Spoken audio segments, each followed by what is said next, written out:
সব জায়গায় লোককে খেপানোর জন্য এসআইআর এ শুনানি নোটিশ পাঠাচ্ছে। নোটিশ দিচ্ছে কারা? বিডিও কার অফিসার? কার কথা শোনে বিডিও? তৃণমূলের কথা শোনে বিডিও। মানুষকে বিভ্রান্ত করার কাজ শুধু নির্বাচন কমিশন করছে না, বিডিওরা করছে বলে বিস্ফোরক দাবি এবার এক বিজেপি নেতার। চলতি বছরেই হতে চলেছে রাজ্যের বিধানসভা নির্বাচন। তার আগে রাজ্য জুড়ে চলছে এসআইআর। রাজ্যের বিভিন্ন প্রান্ত থেকে নানা সময় সাধারণ মানুষের হয়রানির খবর আসছে, আর তা নিয়ে শাসক দল বারবার ক্ষোভ উগরে দিয়েছে। আর এবার বিস্ফোরক দাবি সুকান্ত মজুমদারের। তিনি বলেন যে জায়গায় লোককে খেপানোর জন্য এসআইআর এর শুনানি নোটিশ পাঠাচ্ছে, নোটিশ দিচ্ছে কারা? বিডিও কার অফিসার? কার কথা শুনে বিডিও? তৃণমূলের কথা শুনে বিডিও। মানুষকে বিভ্রান্ত করার কাজ শুধু নির্বাচন কমিশন করছে না, বিডিওরা করছে। কি বলছেন সুকান্ত মজুমদার, শুনবো। লোককে খেপিয়ে বলছেন এসআইআর ভুন্ডল করে দাও। বিভিন্ন জায়গায় তার বিধায়করা নেমে গেছে। ফারাক্কার বিধায়ক মনিরুল ইসলাম সে গিয়ে বিডিও অফিসে ভাঙচুর করছে। আরে বিডিও অফিসটা কার? সব জায়গায় লোককে খেপানোর জন্য এসআইআর এর নামে নোটিশ পাঠিয়ে দেওয়া হচ্ছে। আরে নোটিশ দিচ্ছে কারা? বিডিও কার অফিসার? বিডিও আমাদের কার্তিক পালের কথা শোনে না, আমাদের জেলা সভাপতির কথা শোনে না, তৃণমূলের কংগ্রেসের নেতাদের কথা শোনে? কার কথা শোনে? তৃণমূলের কথা শোনে। এসডিও কার কথা শোনে? তৃণমূলের কথা শোনে। আমার সাথে আমার এসডিও আজ অব্দি দেখা হয়নি, তা আমাদের কথা শুনবে কোথা থেকে? তাহলে যে নোটিশ পাঠানোর কাজ, মানুষকে বিভ্রান্ত করার কাজ, মানুষকে যেভাবে অত্যাচার করার কাজ যে করছে, সে নির্বাচন কমিশন শুধু নয়, নির্বাচন কমিশনের দোসর হয়ে কাজ করছে হচ্ছে তৃণমূলের বসানো বিডিও, এসডিও। আর মনে রাখবেন, এসআইআর ঘোষণা হওয়ার আগে, ঠিক আগে, তৃণমূল কংগ্রেস সরকার গোটা রাজ্য জুড়ে বিডিও, এসডিও এদেরকে সব ট্রান্সফার করেছে। অর্ডারটা আছে এখন আমাদের কাছে, আমরা চাইলে দেখে দিতে পারবো। গোটা রাজ্য জুড়ে বিডিও, এসডিও বসানো হয়েছে নতুন করে। কেমন? হয়তো ওখানে আমাদের কার্তিকের মতো লোক আছে, সে হয়তো আমার কথা শুনবে না, তৃণমূলের কথা শুনবে না, বলে না ওকে রাখা যাবে না, ওর জায়গায় অম্লানের মতো লোককে বসাও, যে আমার কথা শুনবে, যা বলবো তাই শুনবে। আর দিদিমণি ভাবছেন এইভাবে তিনি ভোট দিতে জিতে যাবেন। দিদিমণি এসআইআর যা নাম বাদ গাওয়ার গেছে, মৃত ভোট বাদ গেছে, আমি ধরে নিলাম তর্কের খাতিরে, আর একটা নামও বাদ গেল না। তবুও সুকান্ত মজুমদার এখানে দাঁড়িয়ে গ্যারান্টি দিয়ে যাচ্ছে যে 26-এর নির্বাচন তৃণমূলের বিসর্জন। কেউ আটকাতে পারবে না, কেউ আটকাতে পারবে না। চলতি বছরই হতে চলেছে রাজ্যে বিধানসভা নির্বাচন, আর সেই নির্বাচনকে পাখির চোখ করে আরো অ্যাক্টিভ হতে শুরু করেছে সমস্ত রাজনৈতিক দল। শাসক বিরোধী কোনো পক্ষই কেউ কাউকে 1 ইঞ্চিও জমি ছাড়তে নারাজ, ফলত প্রত্যেকেই নিশানা করছে প্রতিপক্ষকে। আর এবার অভিষেক ব্যানার্জিকে আক্রমণ শানালেন কেন্দ্রীয় প্রতিমন্ত্রী সুকান্ত মজুমদার। তিনি বলেন, 4 আনা ধনেপাতা, তার আবার ক্যাশ মেমো। ভাইপোর তেমনই অবস্থা। ভাইপো বলছে বিজেপির কর্মীদের ডিজেতে নাচাবে। ভাইপো জানে কিনা জানি না, বিজেপি কর্মীরা ডিজে বাজায়, বিশেষ করে রামনবমীতে বাজায়। ভোটে ভাইপোকে ওই ডিজেতে নাচ করাবো। কি বলছেন, শুনবো। আপনার ভাইপো দৌড়চ্ছে বিভিন্ন জায়গায়, র্যাম্প বানিয়ে হাঁটছে, ফ্যাশন শো করছে, কোনো অসুবিধা নেই, করুন। বাংলায় কথা আছে না, 4 আনার ধনেপাতা, তার আবার ক্যাশ মেমো। তো ভাইপোর অবস্থা এখন 4 আনার ধনেপাতা, তা সে আবার ক্যাশ মেমো নিয়ে ঘুরে বেড়াচ্ছে।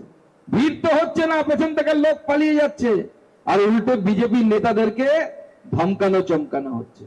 17 জানুয়ারি মেদিনীপুরের সভা থেকে ভাইপো বলেছে, কি বলেছে? ভারতীয় জনতা পার্টির লোকেদেরকে নাকি ডিজের গান শোনাবে, ডিজে। ভাইপো জানে কিনা জানি না, ভারতীয় জনতা পার্টির আমরা যারা কর্মী আছি, নেতৃত্ব আছি, তারা ডিজে বাজায়। একদিন তো বিশেষ করে বাজায়, রামনবমীর দিন। তিনি কি গান বাজায়? भारत का बच्चा बच्चा जय जय श्री राम बोलेगा। ভোট আসুক, ভাইপোকে ওই ডিজে বাজাবো, আর ভাইপো সেই ডিজের সাথে নাচবে, নাচ করাবো, সেই ব্যবস্থা আমরা করব। ভাইপো নাচবে, র্যাম্পে উঠে নাচবে, ভারতীয় জনতা পার্টি ডিজে বাজাবে, भारत का बच्चा बच्चा जय जय राम जय श्री राम बोलेगा, আর ভাইপো সাথে তার সাথে তাল দিয়ে নাচবে। কোনো অসুবিধা নেই, নাচুক। তাই আগামী দিনে ভারতীয় জনতা পার্টি 26-এ যদি সরকার করতে হয়, একত্রিত হয়ে লড়াই করতে হবে, পশ্চিমবঙ্গকে বাঁচানোর লড়াই। তাই আমি বলছিলাম বন্ধুগণ, এই ভোট, বিধানসভা ভোট, শুধু মুখ্যমন্ত্রী নির্বাচনের ভোট নয়, মুখ্যমন্ত্রী তৈরি করার ভোট নয়, বা কোনো একজন ব্যক্তিকে রায়গঞ্জ বিধানসভার বিধায়ক বানানোর ভোট নয়, বা কালিয়াগঞ্জ বিধানসভার বিধায়ক বানানোর ভোট নয়, হেমতাবাদের বিধায়ক বানানোর ভোট নয়। এই ভোট মনে রাখবেন আপনাদের কাছে, আমাদের কাছে মাটি, ঘটি এবং বেটি বাঁচানোর লড়াই। এই লড়াই মাটি, ঘটি এবং বেটি বাঁচানোর লড়াই। নাহলে আগামী দিনে বাংলাদেশের মতো পরিস্থিতি তৈরি করার জন্য কিছু সাম্প্রদায়িক শক্তি তারা তৃণমূল কংগ্রেসের সাথে হাতে হাত মিলিয়েছে। যারা কখনো ফারাক্কার বিধায়কের ভাঙচুর করে, যারা কখনো আপনাদের চোপড়াদের উপর, হিন্দুদের উপর 21 নির্বাচনের পর অসহ্য অত্যাচার করেছে, যারা চা বাগান দখল করে নিয়েছে, চা বাগান থেকে হিন্দু কর্মচারীদেরকে বের করে দিয়েছে এবং বিজেপি করার অপরাধে তাদেরকে অপান্তেয় করে রেখেছে। আর আজকে দেখুন নরেন্দ্র মোদী এত বাধার পর আমরা কি দেখতে পাচ্ছি? নরেন্দ্র মোদীর নেতৃত্বে ভারতের বিকাশের গাথা এগিয়ে যাচ্ছে। 100 দিনের কাজ চুরির জন্য বন্ধ হয়েছে। আমরা চাই না তা বন্ধ হোক, আমরা চাই দুর্নীতির বিচার হোক। 100 দিনের কাজ 125 দিনের কাজ হবে। কি বলছেন সুকান্ত, শুনবো। 100 দিনের কাজ যেটা এখানে পশ্চিমবঙ্গে তৃণমূল কংগ্রেসের চুরির জন্য বন্ধ হয়ে আছে। তৃণমূল কংগ্রেস বলছে যে আমরা চুরি করেছি, কয়েকজন চুরি করেছে, সেই চুরির বদলে কেন গোটা কাজটা বন্ধ হয়ে থাকবে? আমরাও চাইছি না বন্ধ হয়ে থাক। আমাদের বক্তব্য হচ্ছে গুজরাটে একজন বিধায়কের ছেলেকে গুজরাট পুলিশ গ্রেফতার করেছিল, বিজেপির বিধায়কের ছেলেকে। কেন? 100 দিনের কাজে তার দুর্নীতি পাওয়া গেছে বলে। এটা যদি বিজেপি করতে পারে, তৃণমূল কেন করতে পারবে না? যে বিডিও, যে গ্রাম পঞ্চায়েত দুর্নীতি করেছে তাদের বিরুদ্ধে এফআইআর কেন হবে না?